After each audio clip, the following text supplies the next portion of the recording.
I was standing in the kitchen, carefully peeling the labels off my mother's prescription bottles, when I heard my sister, Linnea, laughing in the driveway. It wasn't the sound of grief. It was the sharp, jagged sound of someone who had already spent the inheritance in her head.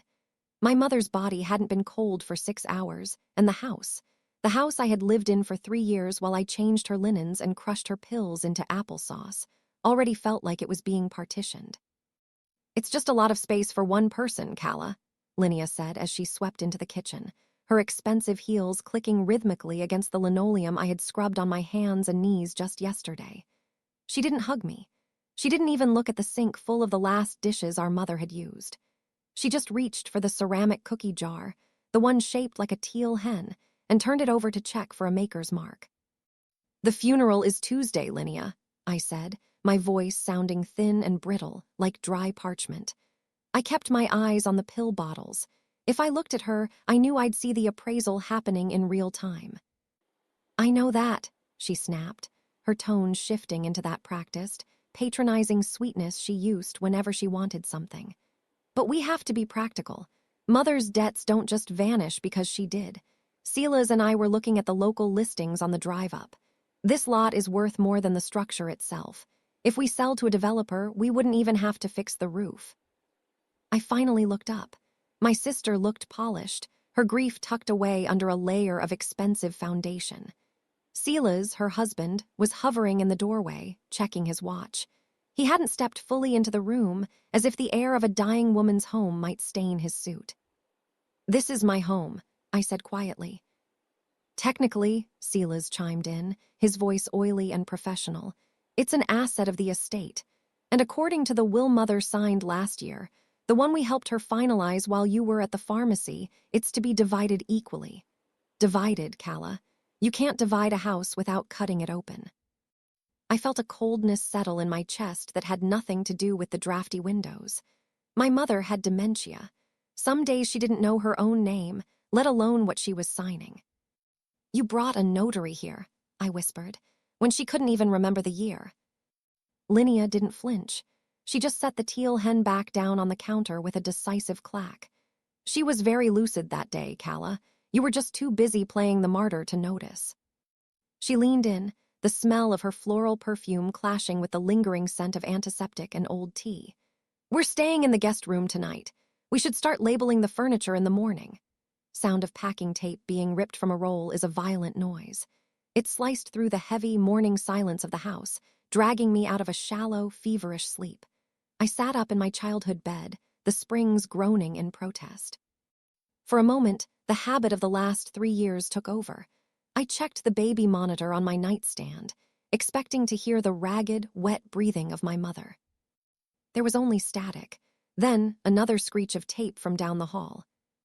I found Linnea in the dining room. She was wearing a pair of yellow rubber gloves, as if our family history were something caustic she didn't want touching her skin. On the mahogany table, the one where I used to do my homework while Mom hummed over the stove, lay a stack of neon green Post-it notes. "What are you doing?" I asked. My voice was thick with sleep, but the adrenaline was already beginning to sting my veins. Linnea didn't look up. She slapped a green square onto the side of the grandfather clock. "Taking inventory, Calla. I told you. We have a flight back on Sunday, and Sila's needs the preliminary valuation for the lawyers by then. Don't look at me like I'm the villain. We have a mortgage, too. We can't all live rent-free in a time capsule." "I wasn't living rent-free," I said, stepping into the room. I picked up a silver candlestick, feeling the cool weight of it. "I was working, 24 hours a day. I gave up my apartment in the city. I gave up my job at the gallery. I haven't had a full night's sleep since 2023. "And you did a lovely job, dear," Silas said, appearing from the basement stairs. He was carrying a box of Mom's old sewing supplies. He set it down on the floor with a heavy thud, and I heard the internal clatter of buttons and bobbins, the tiny pieces of a life turned into junk. But the caregiver's credit only goes so far. The law is quite clear about primary residences. He walked over to the sideboard and began opening drawers. He pulled out a bundle of letters tied with a faded blue ribbon. My pulse spiked. Those were the letters my father had sent from the coast before he died. "Leave those alone," I said, my voice rising. Calla, stop being hysterical, Linnea sighed, smoothing a green note onto a velvet armchair. We're just seeing what has value. Most of this is going to a donation center anyway. It's cluttered, it's dusty, and frankly, it smells like a hospital in here. I watched them move through the room like scavengers. They weren't looking for memories, they were looking for liquid assets. That's when I noticed the small, ornate key that usually sat in the ceramic dish by the door was gone. The key to the roll-top desk in the study, the desk where Mom kept the real records. Where is the key, Linnea? My sister paused, a piece of green paper fluttering in her hand. She gave me a small, tight smile that didn't reach her eyes. Sila's has it. We thought it best to keep the sensitive documents secure. You know how disorganized you get when you're emotional. I looked at the green stickers dotting the room like a spreading rash. They thought they had locked me out of my own life. They didn't realize that when you live with a dying person for 3 years, you learn exactly where the floorboards creak and where the secrets are buried. The house felt smaller with them in it. Every time I turned a corner, I bumped into a neon green sticker or the suffocating presence of Silas's cologne. They spent the afternoon in the study, the door firmly shut. I could hear the muffled rhythm of drawers sliding open and the rhythmic thwack of a stapler. They were organizing my mother's life into a spreadsheet. I went to the kitchen and put the kettle on. The whistle was a sharp, piercing scream that I cut off as quickly as I could. I needed to be quiet. I needed to be invisible. When you spend years as a caregiver, you become a master of the periphery. You learn to move without being heard so you don't wake the person who finally just fell asleep. I took my tea and sat on the bottom step of the staircase, hidden by the shadows of the hallway. There's a discrepancy, I heard Silas say through the heavy oak door of the study. His voice was no longer oily, it was strained. The ledger from 4 years ago shows a secondary savings account. It's not in the file. Maybe she closed it to pay for the home health aides before Calla moved in. Linnea's voice was impatient. No, Silas replied. The transfers stopped the month Calla arrived. There should be at least 40,000 sitting somewhere, if Calla been skimming. My hand shook, the hot tea slopping over the rim of the mug and scalding my thumb. I didn't set the mug down. I let the pain ground me. They weren't just trying to take the house. They were building a case to prove I'd already stolen my share.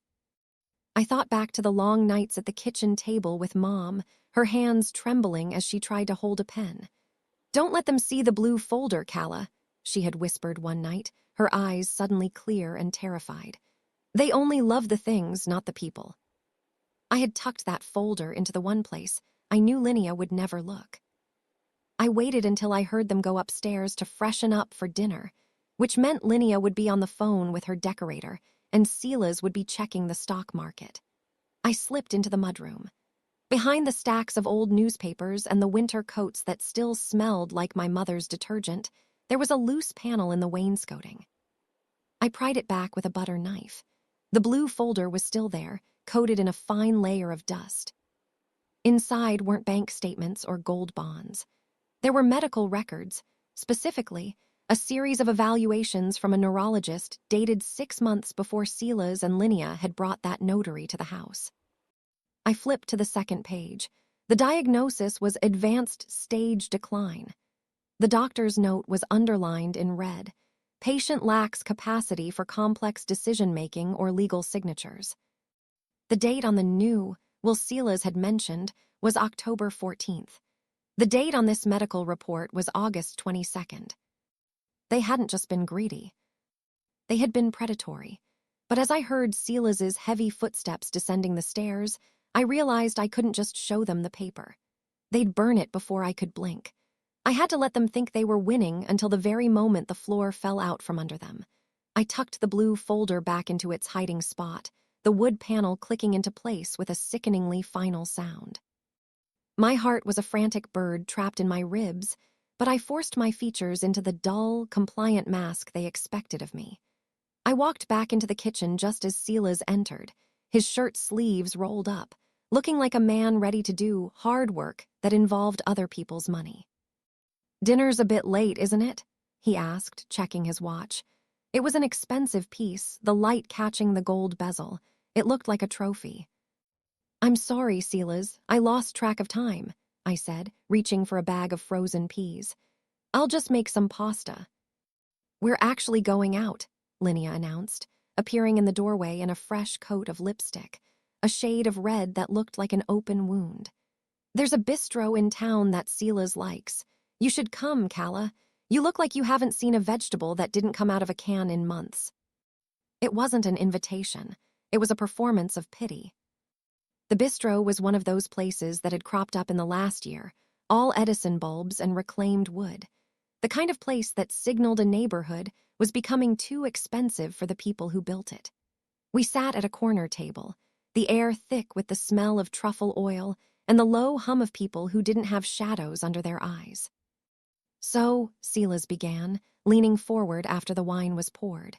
He didn't offer to pour mine. "We've been looking at the property lines. The orchard out back is technically a separate lot. If we split the deed, we could sell the acreage to that vineyard group and still keep the house for a quick flip." The orchard? I felt a lump form in my throat. Mom planted those trees for Dad. She spent every morning there until she couldn't walk. "Sentimental value doesn't pay the property taxes, Calla," Linnea said, swirling her wine. "And let's be honest, you can't afford to keep it up. You don't even have a savings account, do you?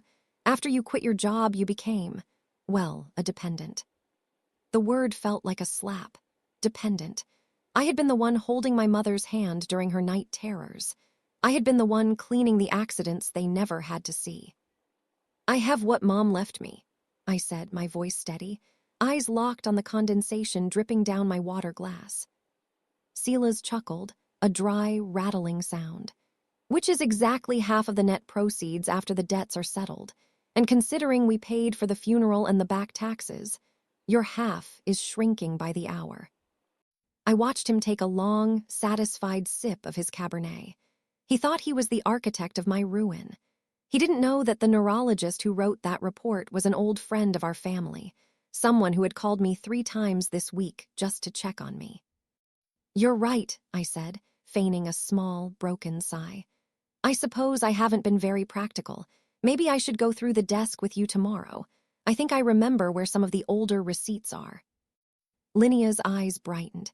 Greed is such a loud emotion, it practically hummed off her.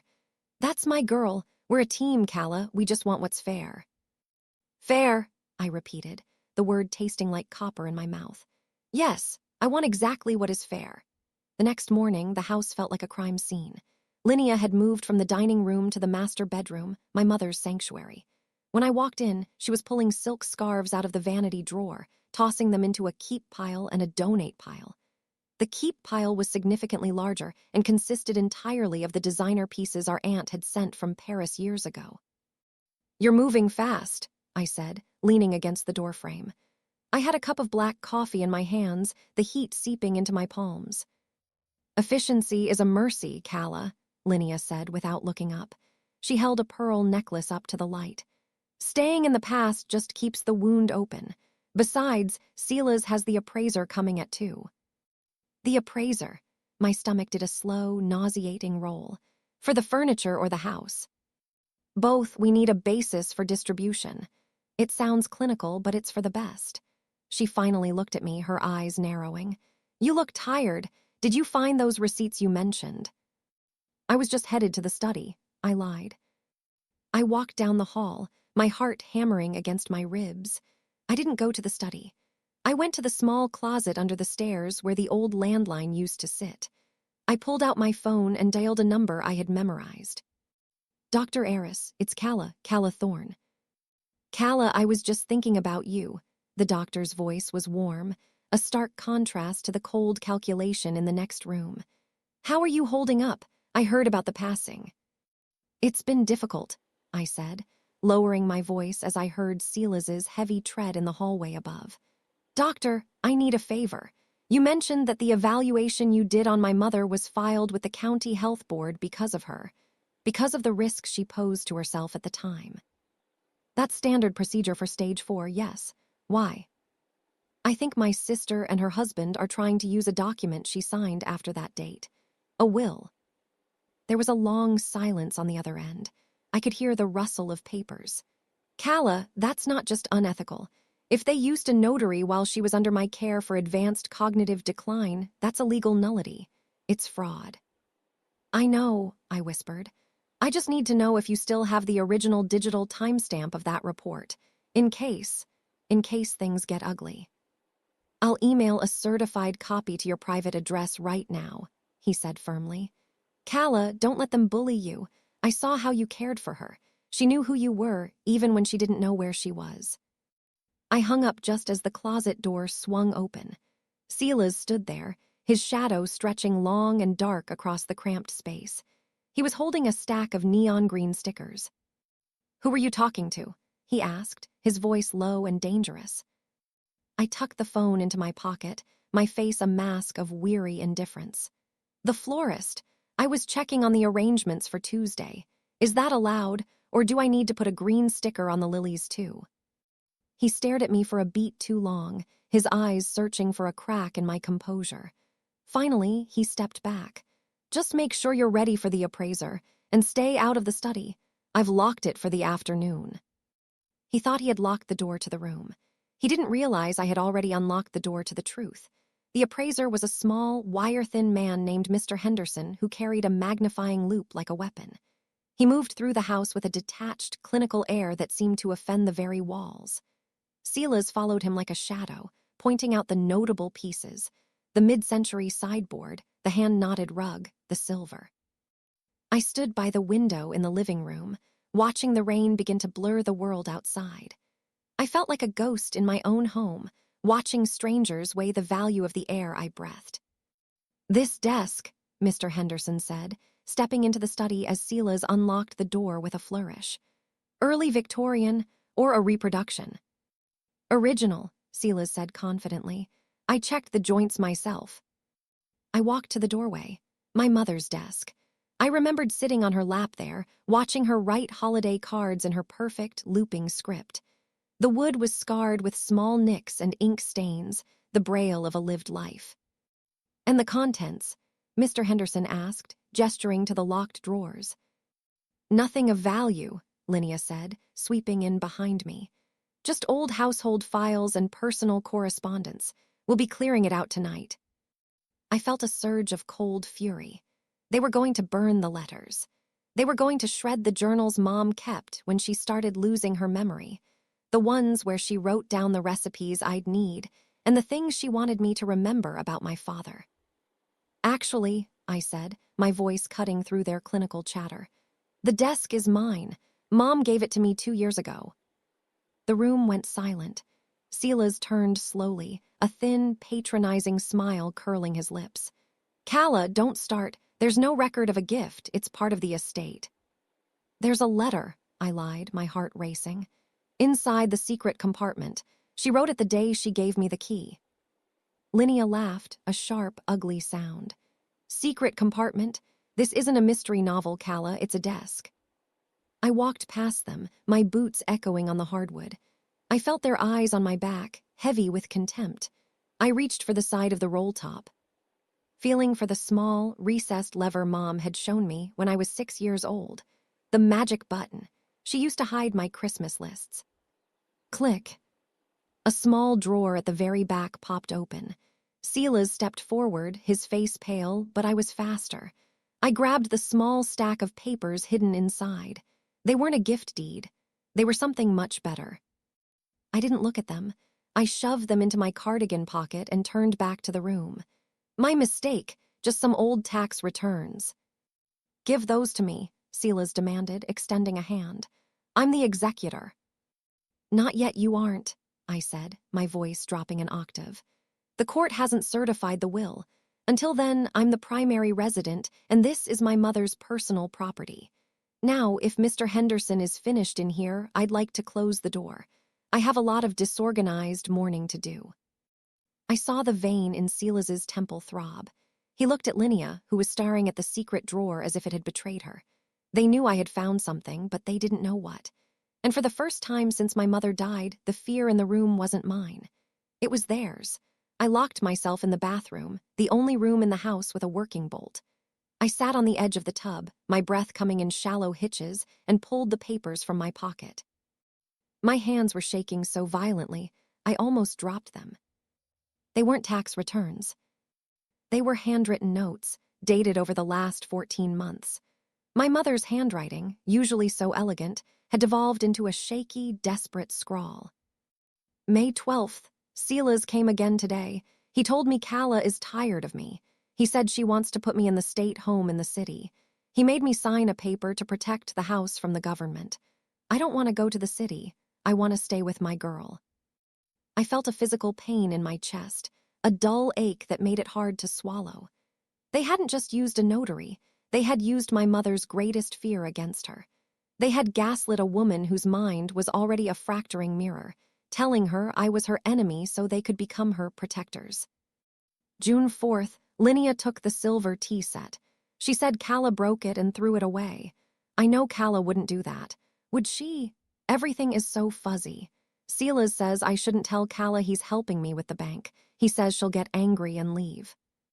I leaned my head against the cold tile of the wall. All those months I spent wondering why Mom would occasionally look at me with such profound, sudden sadness. All those times she had pulled her hand away when I reached for her. I thought it was the disease. I thought it was the natural progression of her losing her grip on the world. It wasn't just the dementia. It was them, whispering poison into her ear every time I went to the grocery store or took a 20-minute nap. A sharp knock on the door made me jump. Calla, Linnea's voice was tight, vibrating with a forced calm. We're ordering Thai food. Come out and let's talk. Silas is. He's sorry he got frustrated. We're all on edge. I shoved the notes into the waistband of my trousers and smoothed my sweater. I looked at myself in the mirror. My eyes were red-rimmed, but for the first time in days, they were clear. The grief was still there, but it was being forged into something harder, something sharper. I'm not hungry, Linnea, I called out, my voice sounding surprisingly steady. I think I'll just start packing up Mom's closet. Like you said, efficiency is a mercy. There was a long pause on the other side of the door. I could almost hear her calculating, wondering if I was surrendering or planning. Good, she finally said. That's very mature of you. We'll be downstairs if you need help with the heavy boxes. I waited until I heard her footsteps retreat. Then, I pulled out my phone and took high-resolution photos of every single page of those notes. I sent them to my private email, then to a cloud drive, and finally to Dr. Eris. I have her journals, I messaged him. They admitted to the coercion in writing, or rather, she did. I wasn't going to just fight the will. I was going to dismantle the version of reality they had spent a year building. They wanted the house. They could have the walls. But I was going to make sure they paid for the foundation they had destroyed. I spent the evening in my mother's closet, surrounded by the scent of lavender sachets and mothballs. I didn't pack. Instead, I sat on the floor among her shoes, the sensible loafers she wore for gardening, the low heels she kept for church, and waited. Downstairs, the house was a symphony of quiet calculation. I heard the clink of silverware, the murmur of Silas's low baritone, and the occasional sharp laugh from Linnea. They were celebrating. They thought my retreat to the bedroom was the white flag of a defeated woman. Around 10:00 p.m., the house went quiet. I waited another hour until the rhythmic creak of the floorboards upstairs told me they had retired to the guest suite. I crept out of the closet, my socks padding silently on the carpet. I didn't go to the study this time. I went to the basement. The air down there was damp and smelled of wet stone and old furnace oil. In the far corner, behind the Christmas decorations and the rusted lawn chairs, sat a heavy, fireproof filing cabinet that Silas hadn't bothered to check. He assumed everything important was in the roll-top desk. He didn't know that my mother, even in her confusion, had a secondary layer of defense. She was a child of the Depression. She never kept all her eggs in one basket. I found the small metal box tucked behind a crate of old mason jars. Inside was a stack of bank passbooks and a thick envelope addressed to me in my mother's shaky hand. For Calla, when the vultures circle. I opened the envelope. It wasn't money. It was a power of attorney document, signed and notarized 3 years ago, long before the dementia had taken hold, naming me as her sole representative in all matters, including the right to revoke any subsequent legal documents if I deemed them signed under duress or cognitive impairment. Attached to it was a handwritten letter from the notary, a woman named Mrs. Gable who lived 3 houses down. "Calla, your mother asked me to keep this on file at my home too. She said she loved Linnea, but she didn't trust Silas's shadow." I felt a tear finally track down my cheek, hot and stinging. She had tried to protect me. Even as her mind was failing, she had built a fortress around the daughter who stayed. I heard a floorboard groan directly above me. The kitchen. I froze, clutching the papers to my chest. A shadow passed over the basement door's frosted glass. Someone was standing at the top of the stairs. "Calla," Silas's voice drifted down, cold and stripped of its professional veneer. "I know you're down there. You've been very busy tonight, haven't you?" The doorknob turned with a slow, deliberate click. Silas didn't turn on the light. He just stood in the doorway, a dark silhouette against the dim glow of the kitchen. "You're making this very difficult for yourself. We could have made this an easy transition, but you just have to keep digging, don't you?" The basement felt like a tomb. I pressed my back against the cold concrete wall, the envelope hidden behind me, feeling the rough edge of the paper biting into my skin. Silas didn't move. He just stood at the top of the stairs, silhouetted by the yellow kitchen light, looking like a predator weighing whether the chase was worth the effort. "I'm just looking for the old photo albums, Silas," I said, my voice remarkably steady despite the drumming in my ears. "I thought Mom might like to have them at the service." "Don't lie to me, Calla. It's beneath you," he said, finally stepping down the first 2 stairs. The wood groaned under his weight. "You've been scouting the house since the moment we got back from the bistro. You think you've found some loophole, some little scrap of paper that makes you the hero of this story." He took another step. The smell of his expensive scotch drifted down to me, sharp and biting. "But here's the reality. Linnea is her daughter. I am a partner in a firm that specializes in estate disputes. We have a signed will. You have." "What?" "A few scribbles from a woman who didn't know what month it was." "She knew you were a vulture," I whispered. Silas laughed, a dry, hollow sound that echoed off the stone walls. "She knew I was practical. I convinced her that the only way to save you from your own lack of ambition was to put this house in a trust we controlled. She signed it because she wanted you taken care of. If you challenge that, you're not just fighting us, you're telling the world your mother was a fool." He was 5 steps away now. I could see the glint of his eyes. He wasn't the polished brother-in-law anymore. He was a man who saw a paycheck being threatened by a girl he considered a nuisance. "I'm going to make you an offer," he said, stopping at the bottom of the stairs. "Stop digging. Hand over whatever you found in the desk and that box behind you. If you do, we'll give you a 6-month occupancy grace period after the sale. You'll have enough to get an apartment in the city and maybe a little cushion. And if I don't, then we file for an emergency eviction on Wednesday morning. We'll cite the fact that you've been mismanaging Mother's funds. I've already got the bank statements highlighted, Calla. Every grocery bill, every pharmacy run, I'll make it look like you were draining her dry." He held out his hand. The palm was flat, demanding. I looked at his hand, then up at his face. For 3 years, I had been the quiet one, the one who didn't make waves, the one who took the hits so Mom wouldn't have to hear the shouting. "You're right, Silas," I said, stepping out of the shadows. I didn't give him the envelope. I tucked it firmly under my arm. "I should stop digging, because I'm already deep enough to see exactly where you buried the truth." I brushed past him. He reached for my arm, his fingers digging into my sweater, but I wrenched away with a strength that surprised us both. I didn't run. I walked up those stairs with my head high, leaving him standing in the dark with nothing but his highlights and his threats. I had the power of attorney. And tomorrow was Tuesday, the day of the funeral, and the day I would finally stop being a ghost in my own life. The morning of the funeral was gray and perfectly still, the kind of day where sound travels further than it should. I dressed in the black wool coat Mom had bought me for my graduation, a piece of clothing that felt like a protective layer of skin. In the kitchen, Linnea was nursing a cup of tea, her eyes red-rimmed and puffy.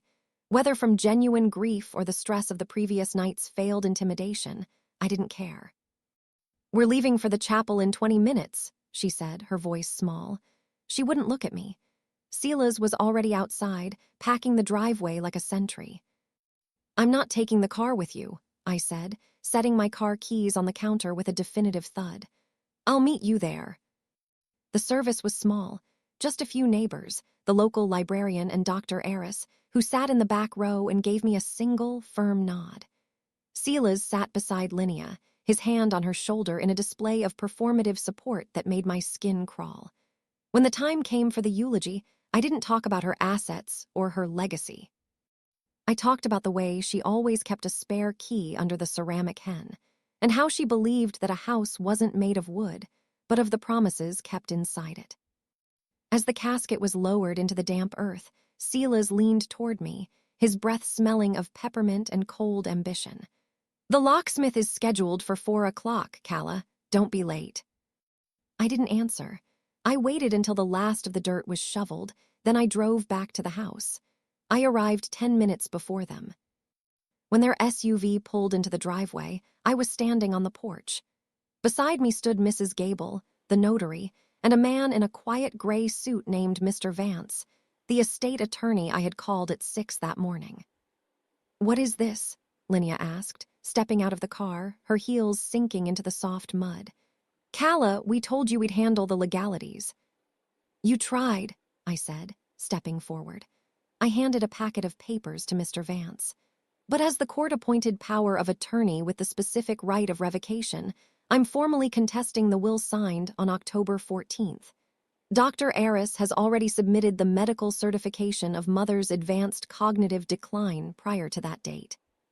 Silas went pale, his jaw tightening so hard I heard his teeth grit. "That's a desperate move, Calla. It won't hold up." "It doesn't have to hold up in a long battle, Silas," Mr. Vance interrupted, his voice calm and authoritative. "The evidence of coercion and the medical timeline are ironclad. Furthermore, the 2021 Power of Attorney grants Calla the right to remain in the residence as the primary conservator of the estate's physical assets until a new, valid distribution is mediated, which, given the circumstances of fraud, will likely exclude you from the executorship." Linnea looked at Silas, her eyes wide with a sudden, dawning realization. "Fraud. Silas, you said it was standard. You said." "I said stay quiet," Silas hissed at her, but the mask had shattered. He looked small. He looked like exactly what he was, a man who had tried to steal a home from a woman who was too busy grieving to notice. "There's a car service waiting for you at the end of the lane," I said, my voice steady and cold. "I've packed your suitcases. They're on the porch. You aren't coming back inside." "You can't do this," Linnea cried, a note of genuine panic in her voice. "I'm her sister. This is my house, too." "It was her house," I corrected, "and she left it to the person who didn't try to trick her into thinking she was alone. Go home, Linnea." I watched them haul their luggage to the car, Silas's shoulders slumped, Linnea's head buried in her hands. As the car pulled away, the silence returned to the valley. I walked back into the kitchen, the floorboards creaking familiarly under my feet. I picked up the teal hen, felt the cool ceramic in my hands, and for the first time in 3 years, I sat down in the quiet. I wasn't rich. I wasn't a mastermind. I was just a daughter who had kept her promise. And as the rain began to tap gently against the window, I realized the house didn't smell like a hospital anymore. It just smelled like home.